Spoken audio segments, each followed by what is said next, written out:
Ça, c'est une vitrine assez fantastique dans l'exposition qui confronte, vous le voyez, trois sculptures en pierre qui sont de couleurs un peu différentes.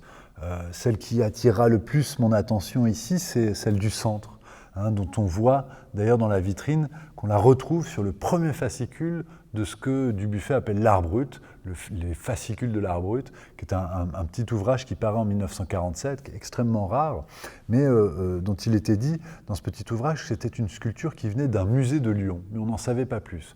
Or, il y a quelques années, le régisseur du musée des Confluences, au moment du transfert des collections du Muséum d'histoire naturelle de Lyon au musée des Confluences à Lyon, qui connaissait un petit peu l'art brut, eh bien, a redécouvert cette sculpture au sein des réserves.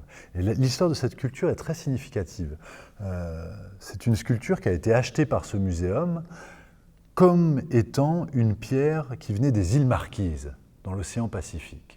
Et puis, un anthropologue, une sommité de l'université de Montpellier, est venu sur place, a barré dans l'inventaire cette mention et a dit non, non, c'est une pierre taïno, c'est-à-dire qui vient des Antilles précolombiennes. Et puis, quelqu'un est venu et a barré cette mention au sein du cahier d'inventaire et a inscrit en petit « Barbu Müller ».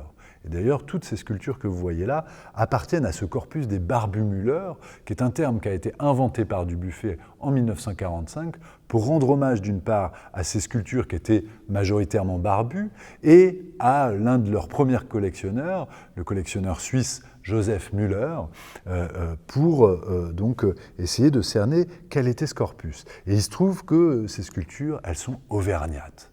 Alors vous voyez que le jeu des attributions ici, du très loin, les îles Marquises ou les Taïnos, au très proche et au très contemporain, parce que ces pierres ont été faites au début du XXe siècle par un artiste auvergnat, un sculpteur auvergnat, eh bien, l'on voit bien que toujours cette frontière et cette question du primitif et de la primitivité en art, eh bien, elle devient plus que molle, elle nous coule entre les doigts en quelque sorte. Donc attention, ne parlons plus d'art primitif, concentrons-nous sur ce que sont vraiment ces objets.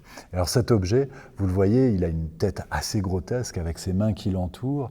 Il évoque aussi sans doute un personnage de l'entourage de Dubuffet qui l'a aidé dans ses prospections, qui est Charles Raton. Charles Raton, juste derrière moi, il y a un petit portrait de lui et il ressemble beaucoup à un Barbu Müller.